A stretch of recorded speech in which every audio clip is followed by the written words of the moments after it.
antara 3 sampai 9 sebutannya bid'ah. Dan sebagian mufassirin mengatakan ditafsirkan ayat itu adalah 7 tahun. Nabi Yusuf bertambah masa tahanannya 7 tahun. Apa kata para mufassirin? Allah tanda petik menghukum Nabi Yusuf karena satu kesalahan. Apa kesalahannya? Minta tolong sama manusia. Harusnya tahun itu sudah keluar dari penjara. Hanya karena menyebut, tolong sebutkan nama saya di hadapan raja, ingatkan dia. Justru Allah menghukumnya dengan sesuatu yang terbalik. Bertambahlah masa tahanannya selama 7 tahun berikutnya. Allahu Akbar. Allah mengingatkan Nabi Muhammad di masa-masa tahun kesedihan itu justru dengan peristiwa atau surat Nabi Yusuf yang salah satu kejadiannya adalah seperti tadi. Seolah Allah ingin mengatakan kepada Nabi Yusuf, kata para ulama, wahai Muhammad, janganlah bersandar kepada sahabatmu. Gak usahlah kemudian kau bersandar kepada sukumu. Gak usah mentok. Jangan merasa kehilangan dukungan karena engkau kehilangan istri dan pamanmu. Toh engkau pergi pun ke Taif, engkau juga diusir dari sana. Kemana lagi engkau pergi? Fa aina tadhhabun? Dalam kondisi hidup ini mungkin beberapa kita pernah mengalami kejadian, kok kita seperti ditunda oleh Allah Subhanahu wa taala. Jangan-jangan kesalahan kita ada di sini. Kita perginya nggak langsung kepada Allah Subhanahu wa taala. Saya sedikit cerita. Allah memberikan hikmah ini kepada kami luar biasa. Bulan Juni sampai awal Agustus kemarin, itu keluarga kami 14 orang Pak terpapar COVID. 14 orang dari 2 klaster rumah. Termasuk yang paling parah adalah ayah saya.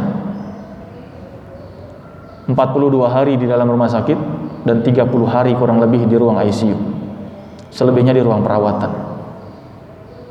Post COVID dan sebelum COVID.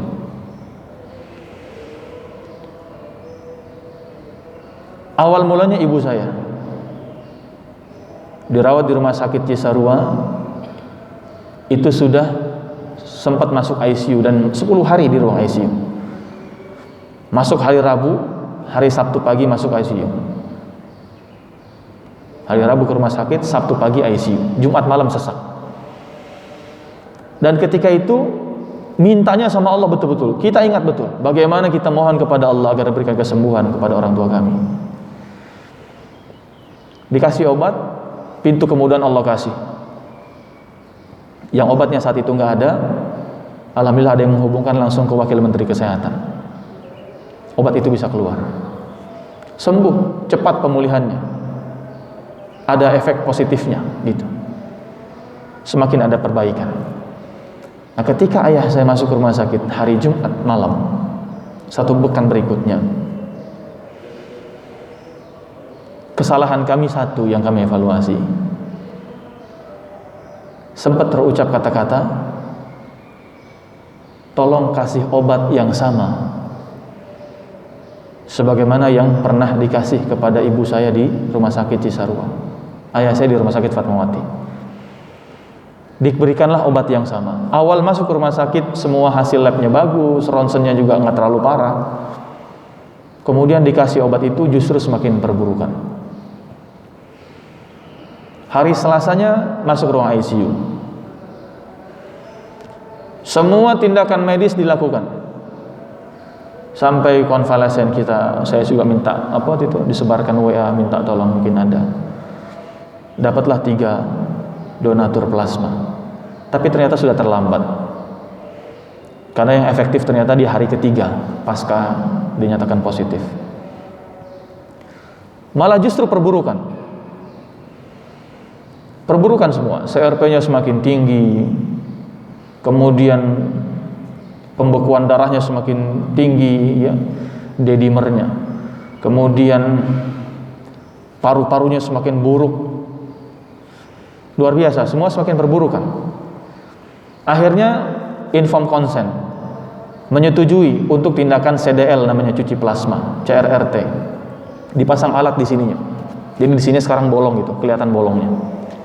Karena nggak bisa pakai yang di sini. Ini yang lebih besar pembuluh darahnya. Cuci plasma. Dan biaya tidak sedikit dan tidak di-cover pemerintah, sekitar 26 juta. 3 jam cuci plasma. Tidak ada perbaikan. Kita inform konsen lagi, kita menyetujui untuk tindakan IVIG selama 5 hari. Intravena imunoglobulin. Dari sekian ribu plasma yang ada, pendonor plasma, diambil protein-protein yang terbaiknya. Dan 1 hari butuh 10 vial. 1 vial kurang lebih hampir 5 juta. Berarti sehari butuh kurang lebih 50 juta. Kita optimis bisa sembuh dengan itu. Kesalahan kita di situ. Karena limfositnya turun, antibodinya lemah, nggak bisa melawan virus. Limfosit cuma sampai 4, Pak. CD4-nya itu 85, harusnya 400 lebih. Turun. 3 pekan pertama di ICU itu di rumah sakit luar biasa. Di hari ketiga obatnya habis untuk IVIG. Rumah sakit Fatmawati nggak punya stok. Sedangkan harus 5 hari ini paling tidak, karena tidak ada perbaikan. Akses obat habis. Ada yang nawarin 10 juta per vial, per 1 vial. Berarti sehari harus 100 juta. Akhirnya atas pertolongan Allah, ada seorang dokter spesialis yang pernah diajarkan oleh bapak saya itu 30 tahun yang lalu. Dia punya akses ke satu pabrik obat, akhirnya minta dikeluarkan obat itu dari gudangnya. Dapatlah untuk 2 hari berikutnya. 2 hari berikutnya nggak sembuh juga, perburukan, belum ada perbaikan sama sekali yang signifikan. Akhirnya apa? Kita udah inform konsen, saturasi sudah 87, 88. Mentoknya 93, capek sedikit gerak 87, 88. Kita inform konsen kalau ada apa-apa, maka ventilator. Udah satu grup WhatsApp dikumpulkan seluruh menantu, anak dan seterusnya. Seperti mau pamitan. Beberapa wasiat dikasih tahu dan seterusnya lah. Sudah pasrah. Saya tanya sama kakak saya yang dokter, "Teh, ini kalau IVIG nggak berhasil juga, tindakan medisnya apa lagi?" Ya balik lagi, pasang CDL, cuci plasma lagi. Kalau nggak berhasil lagi, IVIG lagi. Terus saya begitu, muter di situ. Mentok kami di situ, Pak. Mentok benar-benar, nggak ngerti harus gimana. Dokter pun menyarankan macam-macam. Semakin lama di ruang ICU, semakin resiko kena jamur rumah sakit semakin tinggi. Kena bakteri rumah sakit semakin tinggi. Angka indikasi peningkatan jamur tinggi. Dikasih obat anti jamur, dikasih obat antibakteri, antibiotik, semakin juga kelihatan ada perburukannya. Akhirnya obat dikurangin, stop, antibakterinya, anti jamurnya stop aja. Kemana kemudian kita datang? Subhanallah, alhamdulillah, la haula wa la quwwata illa billah, semua karena Allah. Kemudian coba kami mengambil satu ikhtiar, yaitu khataman Al-Quran. Kami sepakat di keluarga, alhamdulillah, seminggu 2 kali khataman Quran. Hari Jumat sore dan juga hari Senin sore. Jadi per 4 hari dan per 3 hari khataman. Bagi-bagi juz. Semua menantu, semua anak, semua dilibatkan. Ipar-ipar. Dan subhanallah, alhamdulillah, ternyata justru semakin perbaikan. Limfosit naik ke 6, ke 8, ke 12, sampai dinyatakan negatif itu sudah 18, minimal 20. CRP dari 10 itu turun terus, karena harusnya 0,05 kalau tidak salah, turun terus. Leukositnya juga semakin turun, prokalsitoninnya turun, semualah tanda-tanda ada infeksi dalam tubuhnya semakin menurun. Dan saya ingin katakan apa? Semua karena Allah. Kuncinya fa aina tadhhabun. Kalau sudah mentok, ya semua obat sudah mentok, siapa lagi yang menyembuhkan kecuali Allah? Dan kesalahan kami, satu tadi saya evaluasi, adalah percaya terhadap obat yang pernah atas izin Allah menyembuhkan ibu saya sebelumnya. Ternyata dengan obat yang sama harusnya mungkin sembuh, tapi ada ketergantungan kepada itu, kecondongan hati menganggap bahwa itu yang bisa menyembuhkan. Salah besar. Nabi Yusuf ditegur oleh Allah, dan Allah pun menegur kami. Sederhananya adalah dalam setiap kondisi, sur'atul luju', cepatnya kita kembali kepada Allah, memberikan sur'atul ijabah, cepatnya jawaban dari Allah Subhanahu wa ta'ala. Lihatlah konsepsi tentang doa.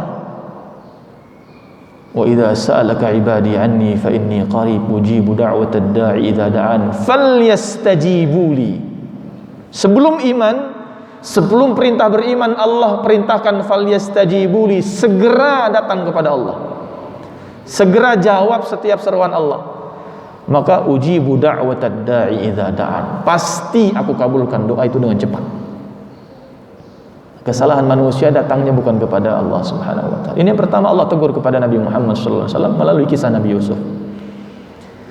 Yang kedua, ikhwatal iman yang dimuliakan Allah, Allah turunkan di tahun 11 kenabian berikutnya adalah satu kisah, satu surat, yaitu surat Nuh alaihi salatu wassalam, juz 29, yang sama dengan surat Yusuf.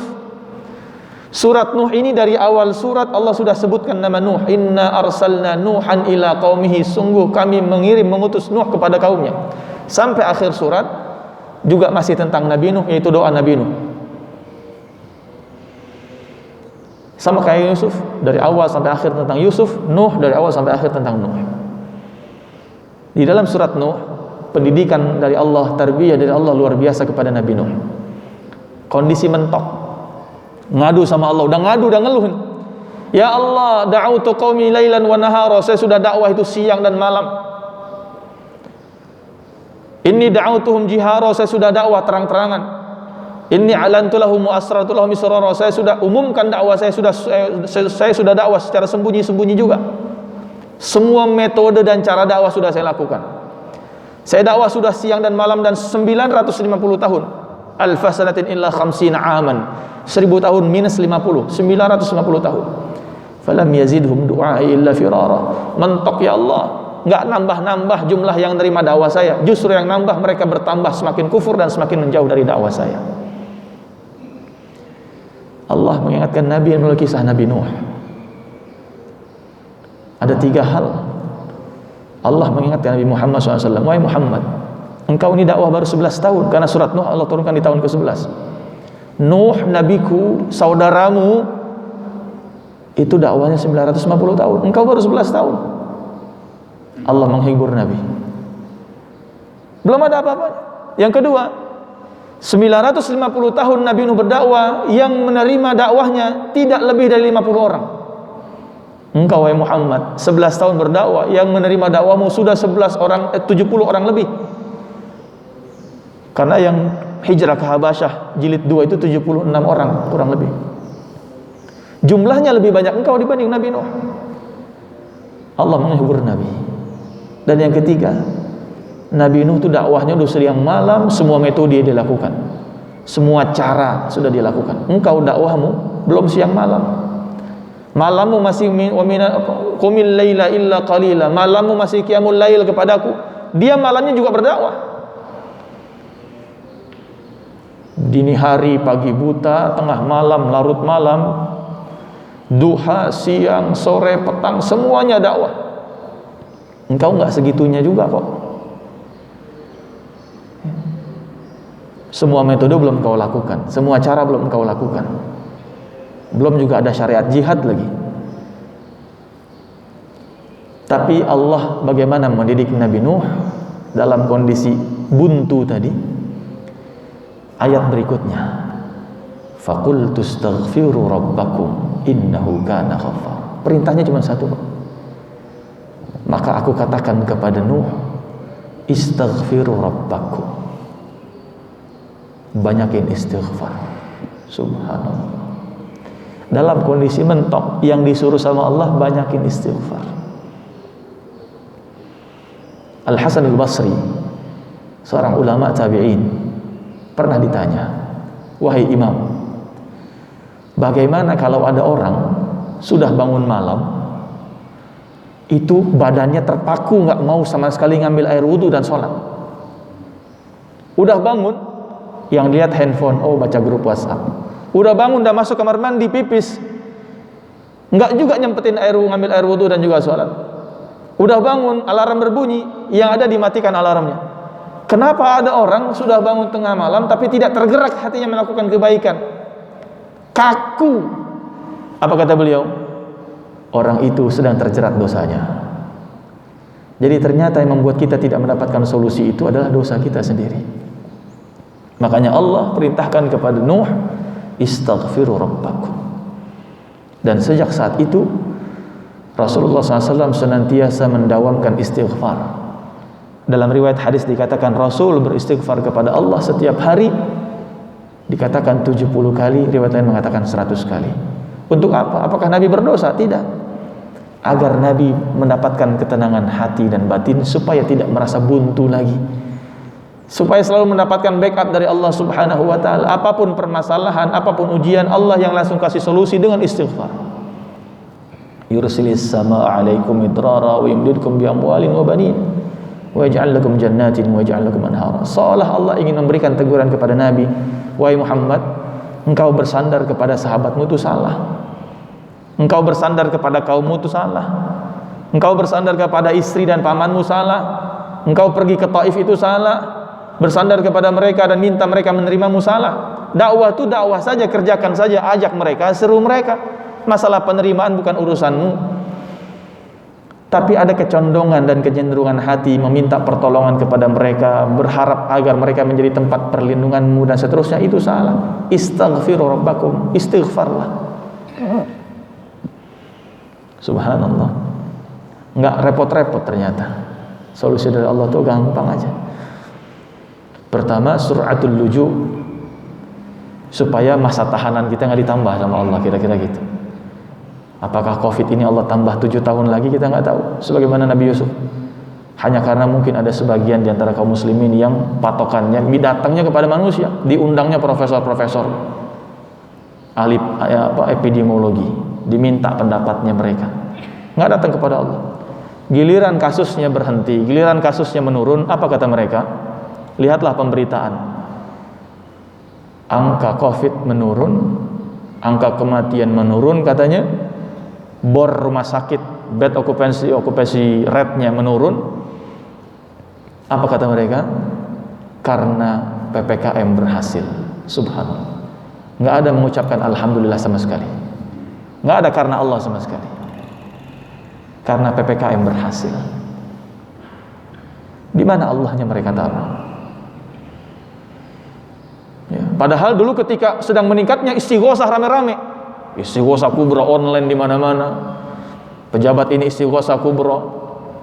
Tapi ketika sudah berhasil, karena PPKM. Subhanallah. Lupa kepada Allah Subhanahu wa ta'ala. Dan dalam banyak ayat Allah kisahkan tentang itu. Manusia kebanyakan begitu. Wa idza massan insana dhurr. Manusia kalau sudah ditimpa kesulitan, da'ana, dia mintanya sama aku. Tapi kalau sudah lepas, kembali lupa sama aku, kata Allah. Wal iyadu billah. Ini 2 kisah. Yang ketiga secara singkat karena sudah jam 6. Di antara tahun 10 sampai tahun 13 kenabian, Allah turunkan kisah yang namanya paling sering Allah sebutkan dalam Al-Quran, dan kisahnya paling sering Allah sebutkan dalam Al-Quran, yaitu nama Musa dan kisah Bani Israel. Ayat-ayat tentang Musa, kisah-kisah tentang Musa, Allah sering turunkan di antara tahun-tahun ini. Kenapa? Karena Allah minta Nabi belajar dari Nabi Musa. Kalau sudah mentok, kenapa sih kamu mentok? Belajarlah dari Nabi Musa. Kata para ulama ada 4 hal. Yang pertama, wahai Muhammad, Nabiku Musa itu lidahnya cadel. Lidahnya tuh ngomongnya nggak bener gitu, nggak bisa ngomong lancar. Karena dulu waktu bayi dia pernah makan bara api, ketika dikasih pilihan antara susu dan bara api, dia ambil bara api, dia makan bara api dan membuat lidahnya cadel, terluka. Sementara lisanmu itu fasih. Yang kedua, wahai Muhammad, Musa itu dia punya beban masa lalu, track recordnya nggak bagus di tengah kaumnya, karena pernah mukul orang dan orang yang dia pukul mati. Engkau wahai Muhammad, itu track recordmu sama sekali bagus. Tidak ada yang buruk sama sekali. Engkau dari mulai muda sudah digelari Al-Amin, orang yang dipercaya. Nggak pernah berzina, nggak pernah mabok, nggak pernah minum khamr, nggak pernah judi, nggak pernah nyolong, nggak pernah ngapa-ngapain. Engkau pribadi yang bagus, yang baik. Yang ketiga, Musa itu punya hutang balas budi kepada Fir'aun yang udah ngasuh dia. Tinggal di rumah Fir'aun, di sana Fir'aun, diasuh sama Fir'aun. Engkau tidak ada balas budi sama Abu Jahal sama sekali, sama Abu Lahab, sama Abu Sufyan dan abu-abu yang lain. Nggak ada balas budinya, nggak ada hutangnya di situ. Harusnya lempeng-lempeng aja berdakwah. Yang keempat, Musa itu sahabatnya cuma satu, yaitu Harun. Sudah cuma satu, nggak bisa diandelin lagi. Bani Israel Allah selamatkan dari kejaran Fir'aun. Mereka melihat dengan mata kepala mereka sendiri, tongkat Nabi Musa bisa membelah lautan, laut terbelah, mereka bisa melalui lautan itu dalam kondisi selamat. Dan dengan mata kepala mereka sendiri mereka melihat Fir'aun Allah tenggelamkan di dasar lautan. Beriman. Kemudian Allah panggil Nabi Musa menerima wahyu 40 hari 40 malam. Nitip kepada Harun, wahai Harun, ini jaga nih, Bani Israel ini tabiatnya susah diatur, gampang kafir. Pagi beriman, sore bisa berubah lagi. Tolong jaga, saya mau tugas 40 malam. Baik. Dilakukanlah oleh Harun sekuat tenaga. Tapi setibanya Musa kembali dari 40 hari 40 malam bertemu dengan Allah itu menerima wahyu, ternyata yang terjadi adalah Bani Israel kembali menyembah sapi yang dibuat dari emas oleh Samiri. Didatangilah Harun itu, diangkat bajunya, diangkat jenggotnya, diangkat kepalanya, ditarik jenggotnya, diangkat kepalanya. Bagaimana itu kira-kira? Gitu. La ta'khudh bi lihyati wala bi ra'si, kata Harun. Allah berikan dalam Al-Quran, wahai Musa, jangan kau tarik jenggotku, jangan kau angkat kepalaku. Nabi Musa marah. Baru dititipin sebentar udah nggak bener gitu kira-kira, nggak bisa diandelin. Tapi engkau wahai Muhammad, sahabat-sahabatmu itu setia-setia. Harta mereka korbankan, jiwa mereka korbankan, jumlahnya pun banyak. Talha bin Ubaidillah dalam perang Uhud, jarinya putus hanya karena menangkis beberapa anak panah yang menyasar kepada Nabi. Abu Ubaidah bin Jarrah, 2 giginya tanggal karena mencabut serpihan pedang yang menancap di pipi Nabi. Zubair bin Awam dalam perang Uhud menjadi tameng hidupnya Nabi, perisai hidupnya Nabi. Siapapun yang mau menyasar Nabi dengan pedangnya dan apapun menghadapi Zubair bin Awam. Abu Bakar As-Siddiq, 70 orang kurang lebih budak yang beliau bebaskan dengan hartanya. Wahai Muhammad, sahabatmu banyak, setia-setia, rela berkorban harta dan jiwa. Musa cuma satu. Apa poin yang Allah ingin sampaikan? Kenapa Allah sampai turunkan kisah Nabi Musa kepada Muhammad SAW? Dalam kondisi mentok itu, biasanya yang kita evaluasi adalah kekurangan. Kenapa saya begini? Tapi kita jarang mensyukuri yang sudah Allah berikan. Padahal semakin kita mensyukuri, Allah tambah terus. Mungkin hanya bertambah angkanya limfositnya dari 4 menjadi 6, nambah 2 doang, syukuri 2 itu. Dan ketika saya coba konfirmasi kepada ayah saya belajar apa kira-kira yang bisa membuat beliau tanda petik bertahan. Beliau cerita dengan meneteskan air mata. Beliau bilang, setiap malam saya manggil ayah saya Buya. Buya selalu berjanji sama Allah, berbaiat, bersyukur dengan penyakit ini. Itu aja. Dan setiap ada kabar saturasinya naik sedikit saja, walaupun hanya 1, alhamdulillah. Turun sedikit atau turun anjlok naik sedikit, alhamdulillah. Seringkali kita hanya sakit 2 hari, ngeluhnya luar biasa, tapi kita lupa mensyukuri nikmat sehat yang 360 sekian hari. Kita rugi punya mungkin hanya satu buku kas gitu ya, 1 pembukuan 1 tahun saja rugi. Tapi kita lupa mensyukuri sekian tahun kita selalu Allah kasih untung misalnya. Manusia seringkali innal insana khuliqa halu'a, seringkali hanya berkeluh kesah. Dikasih kesulitan berkeluh kesah, dikasih kebaikan pun malas berbuat kebaikan. Idza massahu syarru jazu'a wa idza massahul khairu manu'a. Lagi-lagi ayatnya illal musallin, mereka yang kecuali salat yang setiap ada masalah minta tolongnya sama Allah Subhanahu wa taala, kembalinya kepada Allah, senantiasa menjemput kemudahan dengan istighfar, dan senantiasa mensyukuri apapun yang sedang dia alami kondisinya. Ini 3 hal, 3 cara Allah mendidik Nabi Muhammad SAW dalam kondisi kebuntuan, dalam kondisi yang mungkin tidak tahu harus berbuat apa lagi. Dan mudah-mudahan prinsip hidup tentang fa'inna tadhhabun, kemana kita akan pergi, maka ingatlah jawaban Nabi Ibrahim, inni dhahibun ila rabbi sayahdi, hanya kepada Tuhanku saya akan kembali dan saya akan pergi, karena Dia yang pasti ngasih saya petunjuk. Mudah-mudahan ada manfaatnya. Aku qouli hadza wa astaghfirullah li wa lakum, wabillahi taufiq wal hidayah. Assalamu alaikum warahmatullahi wabarakatuh.